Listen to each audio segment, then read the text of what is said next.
በስመ አብ ወወልድ ወመንፈስ ቅዱስ አሐዱ አምላክ አሜን። ናይ ንግሆ ጸሎት። ኦ እግዚአብሔር አምላኸይ ብዕምቆት ነፍሰይ የመስግነካ ኣለኹ። ብሰላም ኣብ ጸልማት ለይቲ ዘሕለፍካንን ብርሃን ናይ ዝሓድሽ ንግሆ ክርኢ ስለ ዝሃብካንን ድቃስ ሞተይ ክኸውን ኣይፈቐድካን እሞ ኦ ኣፍቃሪ ደቂ ሰባት ክብሪ ንዓኻ ይኹን። ፀሓይ ኣብ ልዕሊ ምድሪ ከም እትበርቕ ብርሃን ሓቅኻ ኣብ ልበይ ይበርቕ። ንኣእምሮይ ካብ ኩሉ ጽላሎት ሓጢኣት ካብ ኮለል ዝብል ሓሳባት ካብ ስንፍና መንፈስ ካብ ምርሳዕ ቅዱስም ካጽርዮ ኦ ጎይታ ነዛ መዓልቲ ብሰላምን ብትሕትናን ብቅዱስ ፍርሕን ክጅምር ሃበኒ። ኦ ጎይታ ሓራቕ ካብ ምዃን እለየኒ። ኦ ኣምላኽ ኣብርሃምን ይስሐቅን ያዕቆብን ኣምላኽ ሐዋርያትን ሰማዕታትን ኣምላኽ ናይቶም ካብ ወለዶ ናብ ወለዶ ዝሕጉስኻ ጻድቃን ኣቦታት ብጀካ ንስሓን ኣብ ምሕረትካን ተስፋን ዘቕርበልካ ነገር የብለይን።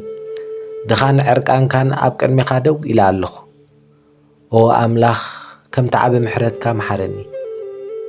ከም ብዝሒ ርህራህኻ ኣበሳይ ደምስሶ። ሓጢኣተይ ንዘለዓለም ኣብ ቅድመ እሞ ካብ ኣበሳይ ኣጸቢቕካ ሕጸበኒ፣ ካብ ሓጢኣተይ ድማ አንጻሃኒ። ኦ ጎይታ ኣብ ቅድሚኻ ብሓሳብን ብቓልን ብግብርን ሓጢኣት ከም ዝገበርኩ ይናዘዝ ኣለኹ። ኣነ ብፍላጥን ብዘይፍላጥን ብፍቓደይን ብዘይፍቓደይን ሓጢኣተኛ እየ። ብትዕቢት ብቁጥዓ ብፍርዲ ካልኦት ብጸሎል ሸለል ምባል ብትሪ ልቢ ሓጢኣተኛ እየ። ኦ ጎይታ ሓጢኣት ንእስነተይ ይኹን ድንቁርናይ ኣይትዘክር እምበር ከም ምሕረትካ ዘክረኒ። ንስኻ ሰናይ ኢኻ፣ ርህራህኻ ድማ ንዘለዓለም ይነብር። ኦ ኣምላኽ ንጹህ ልቢ ፍጠረለይ፣ ኣብ ውሽጠይ ድማ ቅኑዕ መንፈስ ሓድስ። ካብ ቅድሜኻ ይትደርቤኒ፣ መንፈስ ቅዱስካ ድማ ካባ ኣይትውሰድ። ሓጎስ ድሕነትካ ምለሰለይ፣ ብነፃ መንፈስካ ድማ ደግፈኒ። ኦ ጎይታናን ኣምላኽናን መድሓኒናን ኢየሱስ ክርስቶስ ንድሕነትና ካብ ቅድስት ድንግል ማርያም ስጋ ዝወሰድካ ቃል ኣምላኽ እሰግደልካ ይኽብረካ። ምንታይ ኢልካ መስቀል ተጻዊርካ ኣነ ብህይወት ክነብር ሞት ጣዓምካ። በቲ ክቡር ደምካ ንነፍሰይ ካብ ኩሉ ርስሓት ሓጢኣት ሕጸባ። ብቅዱስ ቁስላትካ ቁስሊ ልበይ ፈውስ።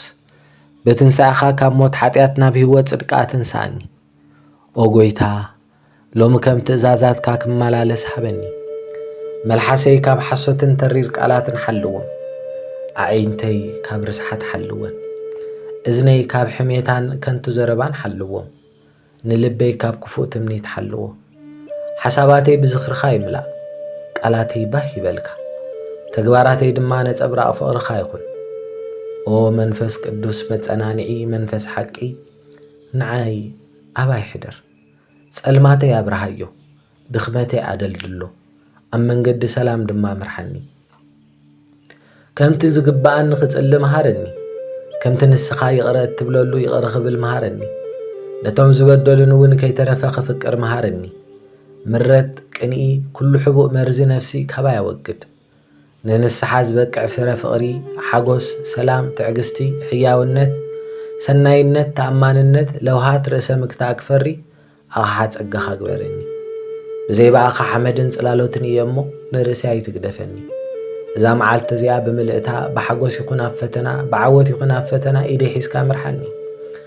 ኦ ቅድስት ድንግል ማርያም ወላዲተ እግዚኣብሔር ካብ ኣንስቲ ንጽህትን ዝተባረኸትን ኣብ ቅድሚ ወድኻ ኣማልድለይ።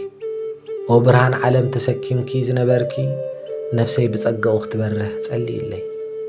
ኦ ሊቀ መላእክት ቅዱስ ሚካኤል ሓላዊ ነፍሳት ካብ መጻወድያ ጸላእ ተኸላኸለለይ። ኦ ሊቀ መላእክት ገብርኤል ልኡኽ መለኮታዊ ምስጢራት እምነተይን ትእዛዛተይን ኣጽንዕ። ኣቶም ጻድቃን ኣቦታት፣ ነቢያት፣ ሐዋርያት፣ ሰማዕታት፣ ቅዱሳን ቤተ ክርስቲያን ነዛ መዓልቲ ብሰላምን ብዘይ ሕፍረት ክውዳኣለይ ሓጢኣተኛ እየ እሞ ጸልዩለይ። ብፍላይ ኦ ጎይታ ብጸሎት ቅድስት ድንግል ማርያም፣ ቅዱስ ሚካኤልን፣ ቅዱስ ገብርኤልን፣ ቅዱስ ጊዮርጊስን ከምኡውን ኩሎም ኣብ ህይወቶም ዝሕጉስኻ ቅዱሳን ዘክረኒ። ኦ ጎይታ ሎሚ ስርሐይ ባርኽ፣ ኣእዳወይን ኣእምሮይን ጻዕረይን ባርኽ። ጻዕረይ ቅንዕና፣ ዕላማይ ንጹህ፣ ርክበይ ድማ ፍትሓዊ ይኹን። ሓጎስ እንተኣጋጢሙኒ ምስጋና መሃረኒ። ሓዘን እንተኣጋጢሙኒ ትዕግስቲ መሃረኒ። ፈተና እንተኣጋጢሙኒ ንቕሓት መሃረኒ። ውድቀት እንተኣጋጢሙኒ ክልዕል ብምሕረትካ ክትንስእን ትሕትና መሃረኒ። ካብ ሃንደበታዊ ሓጢኣትን ካብ ቀስ ዝበለ መንፈሳዊ ምብስባስን ሓልወኒ። ልበይ ናብ ካልኦት ክዝሕላ ይትፍቀደለይ።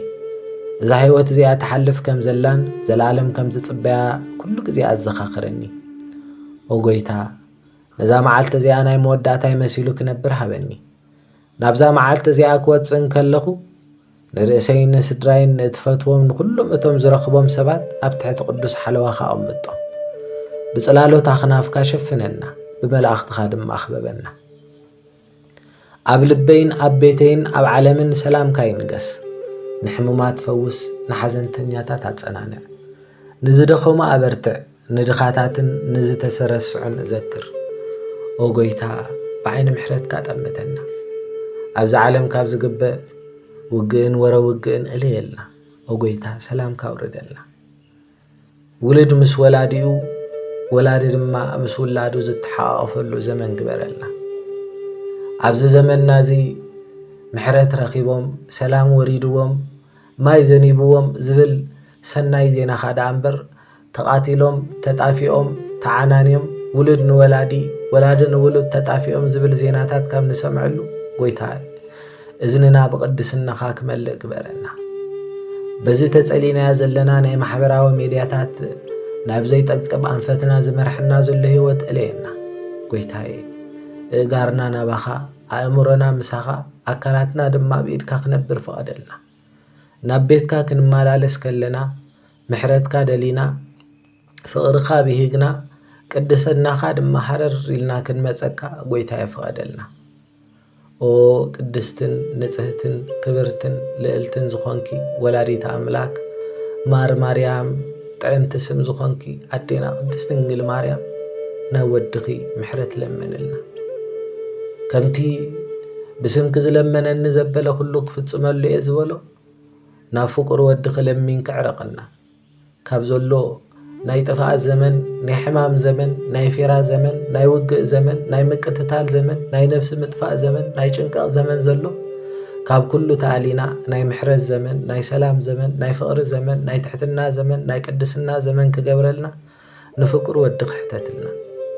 ኦ ጎይታ ጸሎት ቅዱሳንካ ትሰምዒኻ እሞ ስለ ቅዱሳንካን ስለ ህፃናትን ስለ ዕሸላትን ክትብል ምሕረትካ ውርደልና። ኣብ ፈቆዶ ማዓስከራት ዘለው ጠሚዮም ጨኒቕዎም ዓቕሎም ፀቢብዎም ካብ ዝብል ዜና ኣውፂኻ ርሂብዎም ምሕረት ረኺቦም ናብ ውሑስ ቦታ ኸቢቦም ዝብል ዜናታት ኣስምዐና።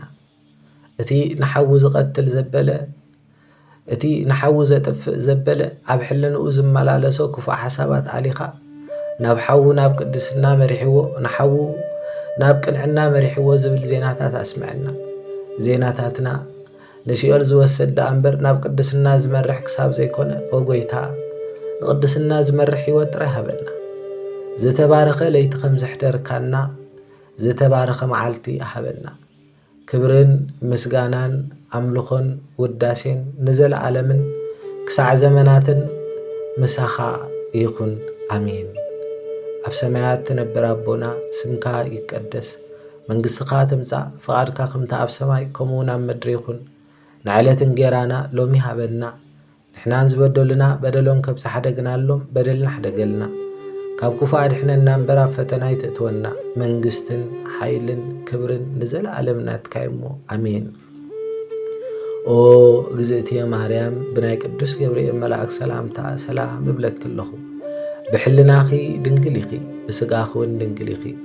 ኣደ እግዚኣብሔር ጸባኦት ጎይታ ሰራዊት ሰላም እብለክ ኣለኹ። ንስኺ ካብ ኣንስቲ ዝተባረኽኪ ኢኺ፣ ፍረ ከርስኹም ብሩኽ እዩ። ኦ ምልዕተ ጸጋ እግዚኣብሔር ምሳኺ እዩ። ኦ ፍስሕቲ ደስ ይበልኪ፣ ሓጢኣትና ክሓድገልናን ክሰረየልናን ፍቁር ወድኺ ኢየሱስ ክርስቶስ ምእንታና ምሕረት ለምንልና ንዘለዓለም ኣሜን።